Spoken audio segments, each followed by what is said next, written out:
You gotta have confidence when you're doing what you're doing, you know? When you're doing something, you really have to have the confidence because the whole world will try to tell you that, like, you're not this. Yeah.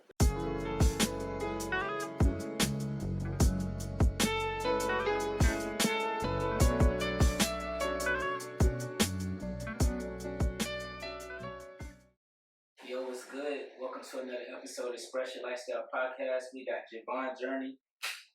Appreciate you for having me, man. Of course, I came across one of your tweets and you was like, a life can inspire art and art can inspire life. Yeah, I think, when I was in middle school, I realized that I was an artist. Okay. And it was something that I wanted to go all the way in on. I realized that you're either creating or producing. It's either you're creating or producing or you're consuming. And I realized I just really wanted to be a creator. You know what I mean? And you said from middle school, right? Yeah, middle school on, I think I realized that I was an artist and it's something that I committed to in middle school. And when you mean by artist, like, what was you noticing that you did different from other people? Yeah, I think I was making stuff. Okay. I just was making stuff rather than, consuming stuff and taking things how the world presented it to me. You know what I mean? Yeah. It was like, okay, maybe I want to do something different. Maybe I want to adjust it. Maybe I want to change it. So you always just kind of been on your own type wave. My own type of time, my own type of wave. Like, I went to Stevenson Middle School. For real? Yeah. Me too. Yeah, so going to Stevenson Middle School, it's like there's so many different types of people. There's different niches of people. And for me, like as somebody that plays sports, somebody that like was into fashion, into music, into technology, I was just really trying to figure out how do I make all these different things come into one. And so I just kind of started creating my own type of stuff. So what was one of the first fly shit that you made? Like, was it some music? Was it some fashion? Was it like drawing? There was a little bit of everything. Like, as a kid, everybody was making music where I'm from. So, we was always making music early on. A lot of times we was doing it in the library because the library had these different types of mics or whatever. Yeah. And also, after the whole American Eagle, after that whole wave, like I just started making my own type of clothes as well. And people ask me where I get it from, and I just let them know. Yeah, man, I was gonna say, for someone around our age, you have like extensive knowledge within like the economy and ecosystem. And I had a few questions about, you had stated that you was kind of into the startup ecosystem. But I know most recently, I kind of want to talk about what you were telling me about your private money. Yeah, so private money is an investment fund, and our focus is on allowing access to individuals that previously, historically, and traditionally did not have access to private networks. When it comes to the startup ecosystem, historically it's known to be in Silicon Valley, and in recent years it's been changing, and it's just been widening as well. The opportunity is more open than it's ever been before, in my opinion. And so we just really want to provide founders with the access to capital and also the access to network that they just would not have had before. So did you kind of just recently notice that Black people needed this kind of funding and opportunity? Yeah, it's Black people, it's women, people of color. Sometimes it's just people that don't have the network. Somebody that may not have went to Harvard or Stanford or right. All these Ivy League schools. Those geniuses that did not necessarily go to Ivy League schools. And, sometimes they need that same support and access to capital and network. So you're not just limited to different graphics, just anybody who needs the assistance. Anybody that's under network. Yeah, right? Anybody that's under network. So how does it work? Like, let's just say hypothetically, I was interested and, you guys approached me. Yeah, so let's talk about, I guess, VC in general, right? Okay. So you have the pre-seed stage, and the pre-seed stage is when it's like, okay, I have an idea for an app, right? I have an idea for an app. How do I get this app made? Okay. And so usually you go to family or friends to raise capital. But the people that I know where I'm from, you can't necessarily just go to family and friends and raise $200K, $500K. Nah. But in these other networks, they can do that in the pre-seed stage.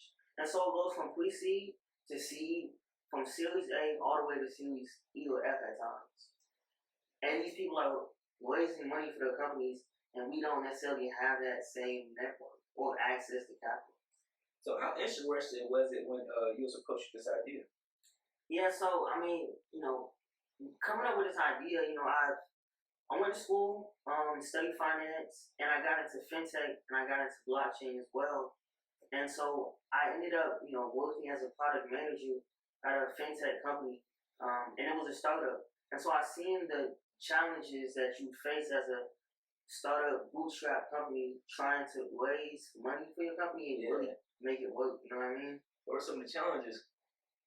I mean, it's so much overhead that you have. How do you let this? How do you get people to know about your company? Marketing dollars, traction. Trying to build traction is not necessarily that easy at times.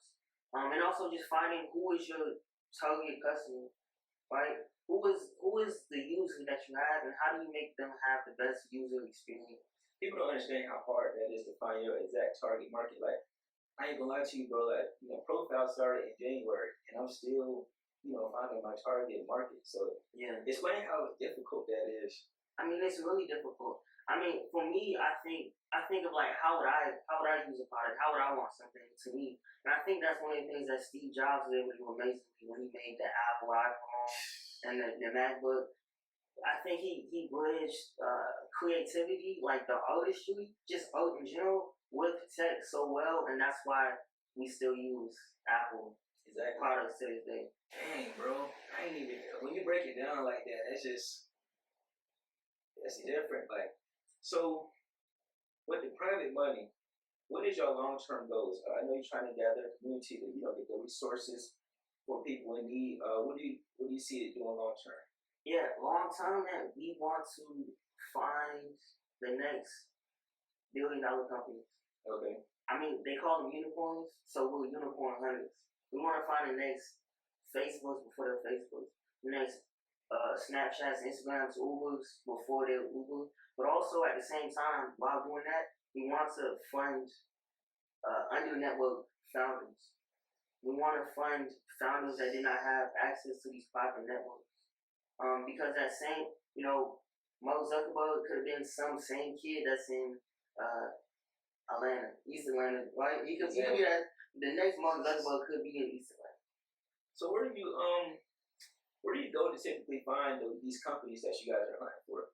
I mean, that's the thing, right? That's the thing. It's like, where's your deal flow coming from? Okay. And the deal flow is your edge. The deal flow is that's your sauce. You know what I mean? And so that's the true sauce. Like that is really what it is. It's like, it's kind of like being an A&O. How do you find the next? You're right. You know what I mean? You're right. Yeah, I ain't thinking about it like that. It's very similar to being an A&R, but it's like instead of finding the next artist, music-wise, it's like you're finding the next founders, company-wise. And y'all, well, I'll speak for you. Do you enjoy that? Yeah, I enjoyed it. I mean, I always felt like I was somebody that could see things before they happen. Sheesh. You know what I mean? Well, we don't have to get too deep into like the companies that you guys are, potentially finding. But like, you just said that you are good at finding, those gems. Is there something that you found recently that you like? Oh, okay. Nah, I can't necessarily speak on it too much. Even just in general, there's like SEC regulations. I'm speaking on what I can speak on though. I am speaking on what I can speak on, but there's some things I can't necessarily, I guess, speak on all the way. But there's a lot of companies out there. Atlanta, the Southeast is going crazy at this point in time. Probably one of the biggest companies that's come out of Atlanta has been Calendly. Okay. Which is the whole calendar. It sets up appointments. I know what you're talking about. Yeah, really. I should have phrased the question better. Besides our business, like, is there something that you kind of like peep before a lot of people? I mean, yeah, like me and my friends, I feel like we always find things really early on. Whether that's music or whether that's some new trend that's going on. Maybe a new app that's going on. I think one of my friends sent me. There's this app called Be Real. Have you heard of that? It's like it's not on the music stuff. It's not. No. It's like it's funny. It's like another version of Snapchat, but it's gaining some traction in a sense. But me personally, I'm not like necessarily a fan of it. But I am seeing people pick it up. And even some of my friends were some of the first people that shared to me TikTok. What TikTok was, because before TikTok it was music. So yeah, like I'm definitely catching a lot of things early on. And so in order to like make the most of finding these companies early on, it's best to invest in these companies. Yeah. And speaking of investing, man, you have an extensive knowledge of the markets, the economy, stock markets, crypto. Like, that's what I'm saying. Like, I mean, I'm far from a professional. You know what I mean? I'm not an expert, right? I'm not. Nobody has the magic ball per se, right? Hey man, I'm gonna say there's like 3 tiers, bro. You got like the expert niggas, and you got people like yourself that's knowledgeable, and you got people that's kind of like getting financially aware. And I feel like that's the trend now. People are starting to get more financially aware stuff. Yeah, I think because one of the main things, at least I look around, right, and I think one of the things that we're all, in a sense, fighting for is freedom. Okay. Right? That's what they said in Invest Best, bro. Yeah, like true. Shout out to Invest Best. Yeah, true freedom is like you moving on your own type of time. You're doing this because you want it, not because you have to do it. And I know people ask this question all the time, but it's just like the main thing that I be hearing is like, how do we get there? And I feel like the answer is right in front of our face, but we not really. Yeah, I think a lot of it comes towards education, and the education system definitely needs work. I would also say just unity. Sometimes it's not necessarily that easy to get us all together at times. Why do you think so? That's a good question. It's like with social media, supposedly we're more connected than we've ever been. But back in the day when I look through like history, I see civil rights movement was able to pull together a bunch of people without even having the technology to do so. Maybe we like leadership, and I'm not saying I'm the leader. You know what I mean? I'm not saying I'm the leader to pull everybody together, but I do think maybe we just don't necessarily have the best. Maybe we don't have a leader. You know, if you cut the head off the snake and the snake is like dies, what do you do? We do have leaders, but like it's for the wrong reasons. I would say, like how you just mentioned social media shit. Like like I said, bro. Not to say that you give like you the market the best, but like you a leader in your space. Because like you said, you are starting up with private money. Not too many people trying to give people opportunities, so that's a leader in itself. You know what I'm saying? So I think we got leaders. It's not what people want to hear. I would say. Yeah, I think we could go about. I think we're in the steps of really, making a huge change. I think we're on the cusp of it. You know what I mean? And at a point in time, I was more so frustrated until I kind of started focusing solution based. Solution based, like what is the solution towards whatever the problem could be or is. And so I think we're closer than we've been historically. As far as solutions, and this is not general, but in your opinion, what do you think? That's a tough question. It's a lot of different things come into play. I mean, really. What is your I would say, what is your few problems that you have with like today's society that you feel like these problem solving? I mean, so I guess when it comes to, and this is one of the things about creating a company or a $1 billion company, it's like you're looking for problems. How do you solve these problems? Because there's a market for these problems. Yeah. So I mean, I think sustainability is probably one of the biggest problems that we'll face in the future. Actually taking care of the earth that we live on. True. And so how do we incentivize? Sometimes maybe we might have to incentivize people to actually do that. How do we get people to, take care of these issues? This global warming and etc. has all these different things have been around for a while. Even fashion, honestly, fashion does a lot of polluting to the earth as well. It's not the best it's not necessarily the best. But there's sustainable clothing companies or etc. So there's a lot of different, I guess, problems you could say. But how do you, as a founder, as a entrepreneur, you're really looking for what are the problems and how do I fix these problems and create a market for these problems? Man, I do agree. Social media kind of took away some of the unity. Yeah. Because not to be mean, everybody got a voice now. You know what I'm saying? Yeah. I mean, yes, everybody has a voice, but But it's not no real leaders, like you said. Like nobody really taking the next, step to try to find the solutions to the problems that we. I think, and I understand. I definitely understand. I think, deciding or trying to take on the responsibility of being a leader is a responsibility. Because everybody looking at you like you're supposed to be like perfect, a same, and that's not necessarily how it goes. You know what I mean? So, and yeah, because you see it even now. I see a lot of people try to cancel people. I don't necessarily know exactly how I feel about that. You know what I mean? I don't know exactly how I feel about that. Without proof, like people will cancel you without proof that you did something. I don't like I said, I don't necessarily know how I feel, but just the idea of like taking on a leadership role is. I understand why nobody necessarily wants to be a leader, and I'm not even. I'm not saying. I'm cool. I'm not looking at the kid saying, "Hey, follow everything I do." Like, nah. But if you do see something that you want to take from me as like a possible role model, then that's cool. But I'm not saying I'm like the prototype. You know what I mean? I'm not saying follow everything. I'm not. As far as I was saying, you being on like new ways and stuff. I like your NFT collection, man. What made you get into that space? Yeah, I appreciate that, man. As somebody that just likes art, when I seen art mixed with finance, and I went to school for finance, so when I seen art mixed with finance, I just knew it was like something that I was supposed to kind of take up and actually play a role in as well. When did you discover the idea of NFTs? I want to say like 2018, 2019. For real? But you know, it's at the time, even now, it's like a lot of different. It's difficult. It is difficult for somebody that does not know exactly how to use this or whatever, right? Because there's times where I've sent, even now, it's like I'll send my NFTs to somebody to actually check out and look at. And it's like they need to have a wallet to look at my NFT, and they may not have like a crypto wallet. It's definitely a barrier of entry, but I do think, you know, in this next decade, that whole barrier of entry for NFTs, blockchain, whatever it may be, I think that barrier will be cut down. So, you say you heard about this like 2018, 2019. Yeah. Digital art. Yeah, digital art. But you know, it didn't. You know, the whole concept of NFTs was kind of an accident. Like they didn't necessarily mean to make it like that. Yeah. It was really just an accident, and it turned out to be something that like everybody likes and enjoys. You know. Bro, I mean, when I first heard the idea, I heard Gary Vee, and you know, he's always up on like shit.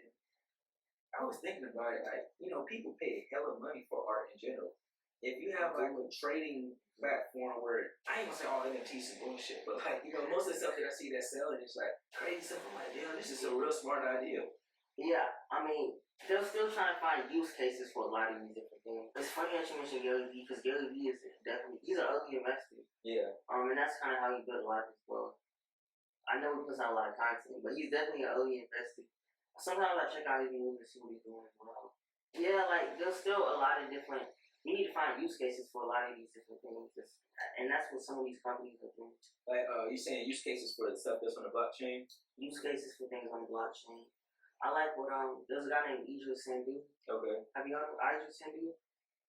I ain't gonna lie, I haven't. Yeah, so he has a company called Spatial Lab. It's fun. Actually, Nipsey Hussle found him in a coffee shop, but okay. He has a company called Spatial Labs, and they're actually putting like products and clothing on the blockchain.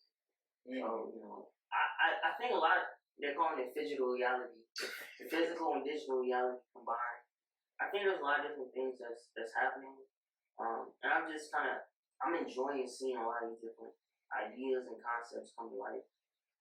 Yeah, bro. So, what's your use for it? I know you got a few NFTs yourself. Did you want to tell people about your collection? Yeah. So at the moment, my collection is mostly just art. It is mostly just art. It doesn't necessarily have, I guess, a use case per se. But I do think, I believe the art will go up in value as Javon continues to become who Javon is. And this is me as like a consumer, right? Yeah. I know you don't know too much about it.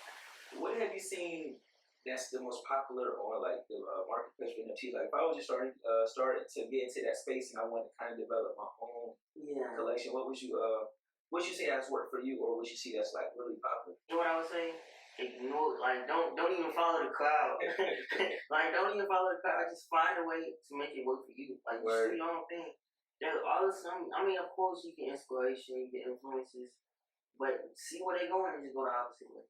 I feel like you do that with a lot of stuff. I appreciate that tip. Like, yeah, that's what just see what everybody's doing and make your own way. Yeah, like just go the other way. Like, any other investments you kind of into? I know you said that you're not too expert in the market, but like do you have any experience with any of the stocks that you've been looking at lately?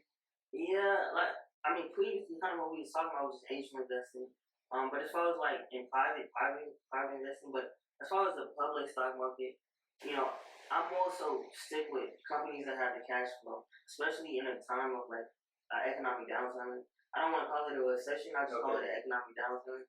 And during these times, I like to stick with like companies that have cash on hand. So that's the blue chip companies like the Microsoft, the Apple.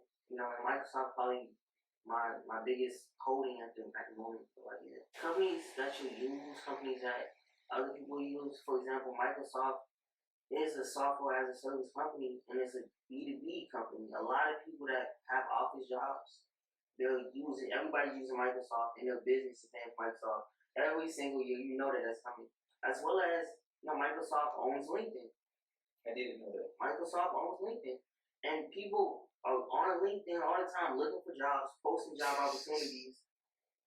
Microsoft is also getting into the game as well. Yeah. Yeah, so companies like that, companies that know how to innovate, and companies that know how to adjust and pivot. I like those companies. But when in doubt, you can just go with the SP 500.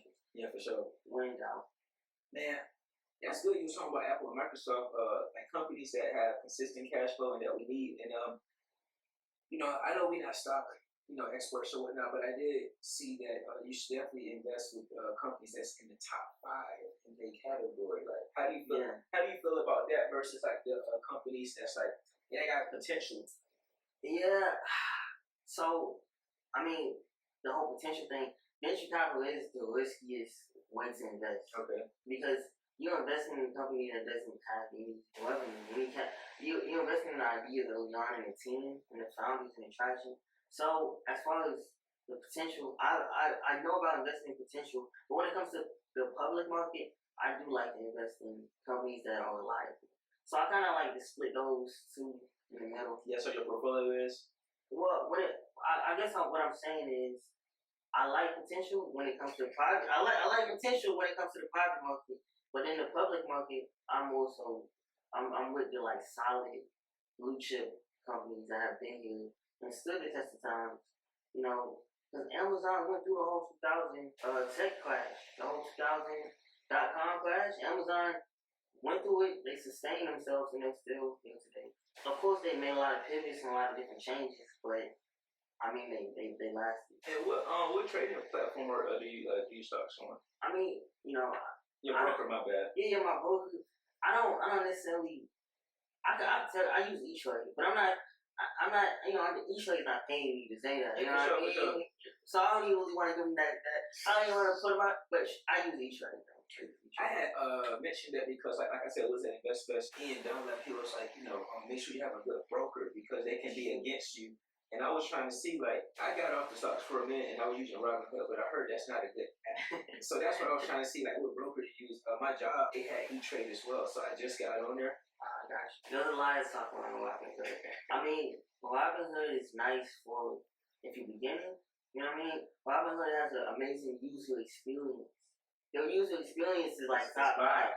They do, like, they really do. Like, it's the most compatible. Like, you use it and you feel like you know what you're doing before you even really know what you're doing. Like, I get put in somebody's hand and they feel like they know how to work it. But it's not good for trading. It's not.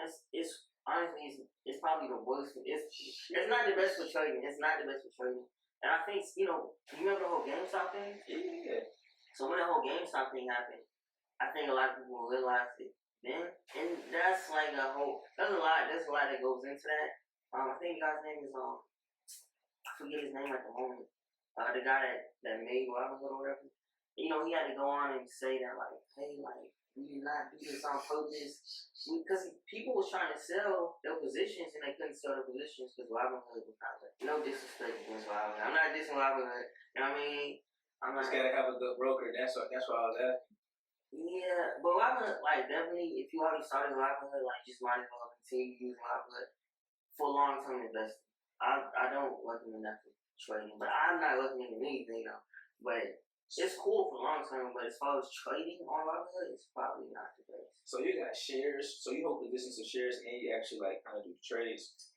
Yeah. So I mean, for me, like I said, I'm not an expert, but I buy shares for long term, and I also trade options. That's a combo for another day because that shit really expensive. Yeah, like options. I tried options, which is basically just leverage. You just having leverage. You just having leverage. Man, I tried that shit one time and that shit did not go good. Yeah, I mean, how I guess what I would ask is how long was your contract? That's what I was saying. I didn't know too much about contracts for me to like be putting some money into something like that. Yeah, I mean, I definitely understand. I'm more, I ain't gonna lie, I kind of dabble with the forex and I study the market, so I'm more so like on that type time, getting in at a certain position and closing it out where to take profit. You know what I'm saying? Not like with the options. Yeah, I mean, to me, like options is kind of better than forex just because of the return potential. The return potential is just different when it comes to options.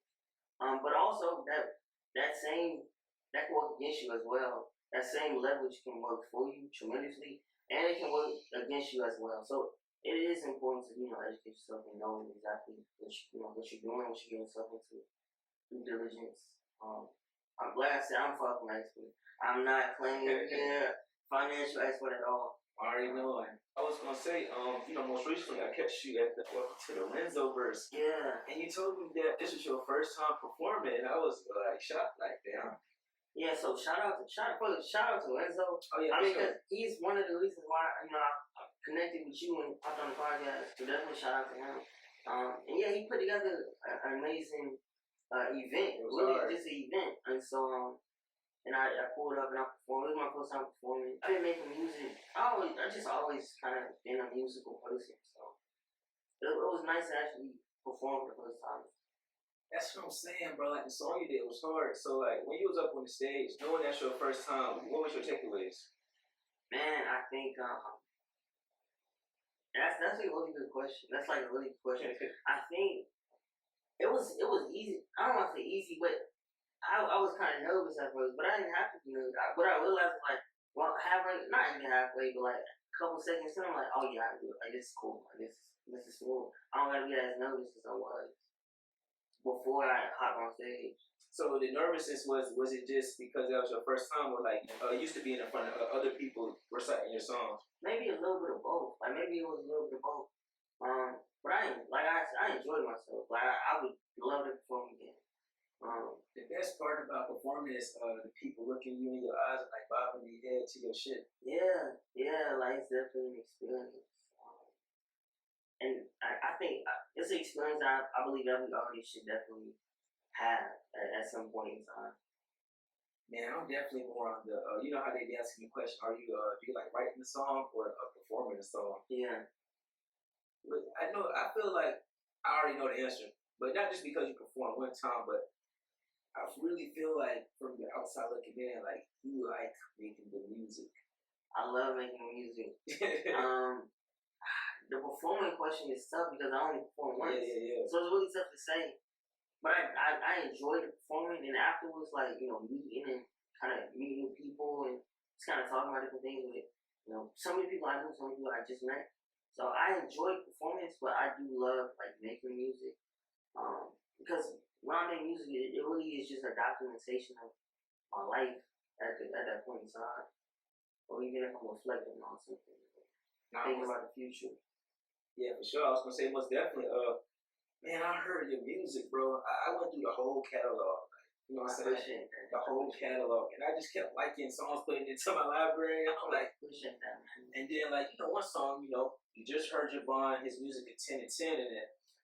Bro, for real, like people got their little braggadocious lines, but that shit kind of hit me. It was like this nigga said his music a 10 and 10, like. Man, you gotta have confidence when you doing what you're doing, When you're doing something, you really have to have the confidence because the whole world will try to tell you that, like, you're not this. Yeah. But you gotta tell the world, I am what I said I am. And you gotta mean it when you say it. I fuck with that part so much. The song, too. Appreciate that, bro. Like, and so I do try to put that emotion in my music, whether that's bravado or confidence, because, that confidence is needed in a world full of naysayers. You know what I mean? And bro, I can just already tell Love Brooke that like your influences, like, it's not even really from this generation, bro. Like, I hear that late 90s vibe. I mean, yeah, like I think my influence is coming from a little bit of everything. To be honest, um, I I grew up in the South, but my parents, my people from the North. So I don't know if like just was some fusion that happened, but like Where they was from? they from Pennsylvania. Mm. Yeah. So I don't know. I can't necessarily say exactly where my influences came. I think what's even more interesting now is the internet, social media. It kind of because before at a point in time there was like a distinction of you could tell where somebody's from based on how they sound. I don't necessarily think we're in that same day and age at this moment now. It's like a globalization of of of artistry, like of how something sounds. How do you feel about I'm gonna kind of blend this into my next question when we switch topics, but how do you currently feel about the state of music and fashion? Yeah, I think that's a good question as well. As somebody, for me, like, I come from like an independent background, like, trying to do things independent. And I think there's more opportunity than we ever had, moving as independent creators. Like, even your podcast that's showing out, you're an independent creator. Yeah. It's not like you didn't sign a deal to do this. I think, and there's a lot of opportunity in this alone because you have the full equity. Now, don't get me wrong. If there was a point in time where it's like you feel like you can leverage what you built already and maybe partnership with somebody, that makes sense. You know what I mean? That makes sense. But I don't. For all the creators out there, I don't want you to feel like you don't have the resources. Because there was a point in time where I feel like I didn't have the resources. And I still feel like that now. You feel like that right now? I do. Now, what I would say is like max out everything that you can. Max out all the resources you have right now. You got a camera, you got a voice, and you got like a group of people that you know, people that you don't know as well, and you can reach out to them. I mean, listen, bro. Like, it's just so much stuff that, like, with like you said, I got the resources, the camera, and all that stuff. I just feel like it ain't enough. Oh, let me ask you this: then. What resources do you feel like you lacking that you don't have to actually bring the vision to life that you have in your head? A team. A team. A team. Like, when I mean by a team, I mean like a solid team, like that's gonna see the vision through, and that's gonna be there when times is rough and understand the bigger picture. A team, and like I feel like my money combined with your money can get us bigger money. But it's not even really about the money. It's just like pushing the vision, bro. Like, people that's gonna be down for the cause. That's what I mean by resources, because fuck all the tangible stuff. Like, I'm looking for people like that's gonna help grow this stuff. Yeah. And bro, everybody that I see that's doing my space, they have another partner. Yeah. I'm Dolo. You know what I'm saying? I feel you on that. I mean, one of the things I would say is like, as you continue to do more and more episodes, what episode you on right now? It's probably like 8. Episode 8? Yeah. Yeah, man. 8 or 9. Well, after you put out 100 episodes, somebody's gonna reach out and want to be on your team. Like, yo, can I please get on your team? You know what I mean? And yo, it's been in the podcast, bro. I'm talking about the brand, like. But I'm saying, like, the more you put yourself out there, the more people will see you and say, man, I love what he's doing. I want to be on his team. Nah, for sure. And also, it's up to you, too, to sell it, or sell your idea, bro. Yeah. Sell whatever it is that you got. You know what I mean? And I think that's another level that I need to get to, being sales and shit. I'm not saying it's easy. I'm not saying it's easy, but, from knowing you, like, right now knowing you, and also, like, from what I remember you from when I knew you before we were connected, I know you can do it. You know what I mean? Nah, for sure. I know you can sell it. Bro. Because even back in the day, I didn't know you that well, but I knew you was funny. Like, I knew you was funny. I knew you had, like, the charisma to actually sell that. And I know you can sell it. Yeah, bro, it's crazy. Like, back then, like, if I had this idea, I probably would have. But now I'm just on some, chill, old man shit. Nah, I feel that. But nah, I definitely feel what you're saying, bro. We gonna definitely, like I say, this is year one. Like, I was beating myself up. I don't feel like a lot of people beat themselves up about getting the idea out and pushing it right away. But this year I've been having fun in the journey, like learning. Yeah, and journey. There's a reason that I call myself Javon Journey, because it is a journey. You know what I mean? And I think after I don't even want to say you reach your destination, but throughout the journey, you're gonna appreciate all these different moments all these different moments from where you started, what you improved on. You know what I mean? When you look back on the journey, you're gonna really appreciate that. It's gonna make it so much more worth it. It's gonna feel good. It's gonna feel better. That's tough.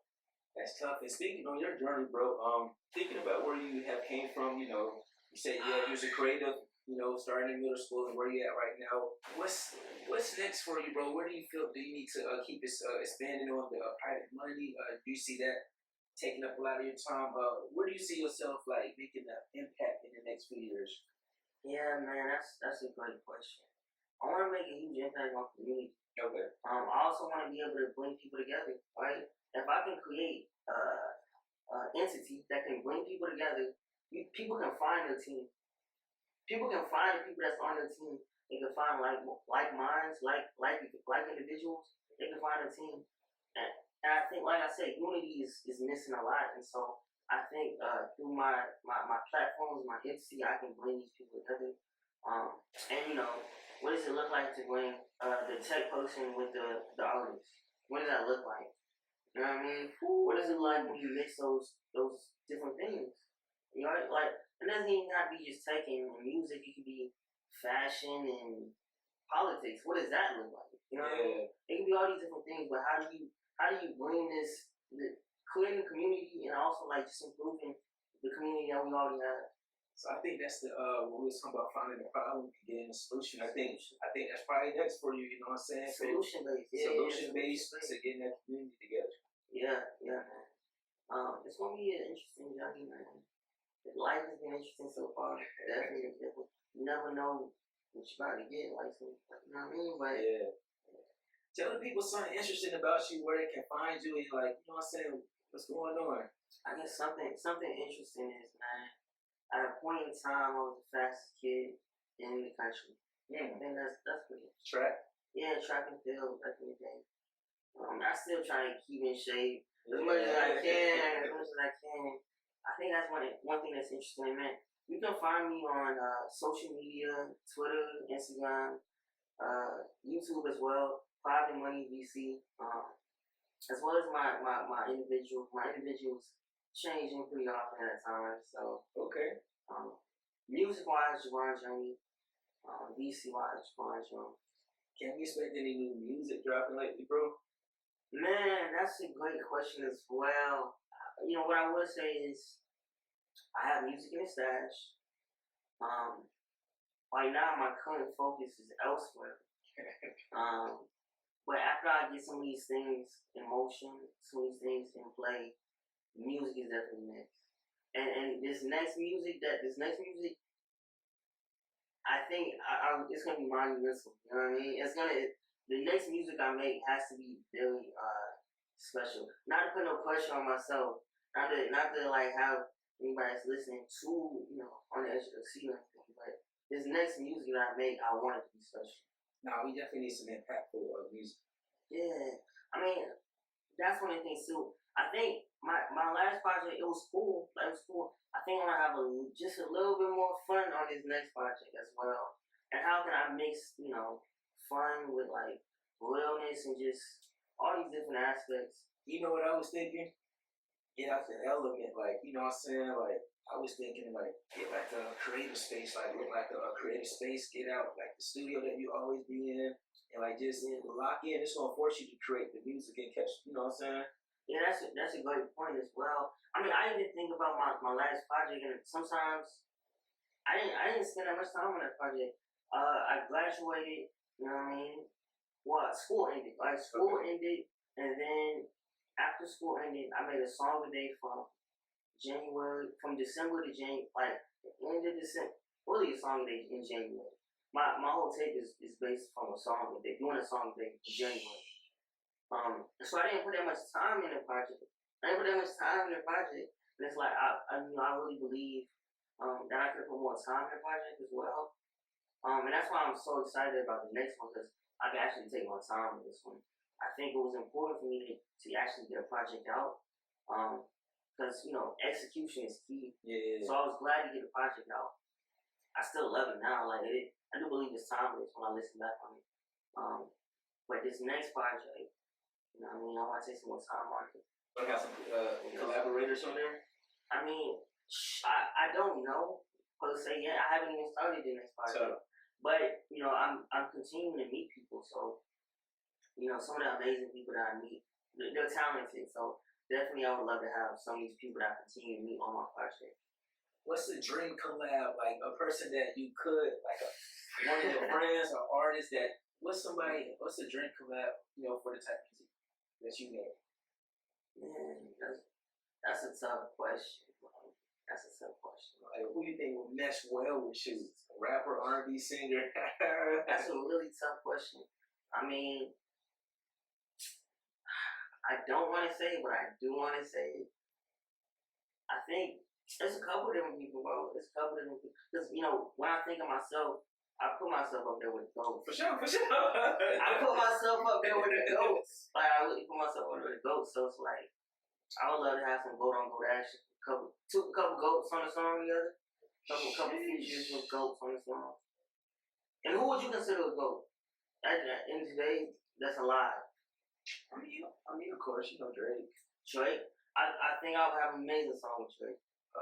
Hold on. All right, are we talking about spitters or are we just talking about like artistry? Because even though I'm a spitter, I'm telling you, this next project is gonna define that like he's not just a spitter, he is an artist, he's a creator. That's the real tough one for me because I like everything. Yeah.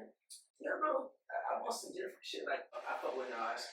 Yeah. Shout out to Nas. Oh, bro, you mentioned Nas, bro. As far as influence, as far as even like for real, as far as influence when it comes to startup and venture capital, people don't know this. People are sleep on Nas, bro. People are so sleep on Nas, bro. Nas invested in Coinbase, Robinhood, Lyft, everything before it even actually popped. So shout out to Nas. Yeah, I just had to mention that. Nas is fire with the music and also underrated investor. There are people not focused on that. That's what I was telling you earlier, bro. We got people in that space, but people don't even care about the investments he's doing. They focus. I mean, I'm paying attention. It's only a select few people that know that. I mean, as time goes on, I think it will expand, bro. We gonna see. And the influence will change, bro. We kind of entering that shift, like you said. We gonna see shift, bro. It's a shift happening. This next decade, it's gonna shift, bro. Man, we definitely excited about the private money. We definitely appreciate you for stopping by and getting something off on the platform. Like I think people need to hear this convo. I appreciate you having me, man. I love everything that you're doing, man. Profile is up next. It's going crazy. Appreciate you having me on the show. Hey, man. Successful episode of urLifestyle Podcast. Y'all check out my boy.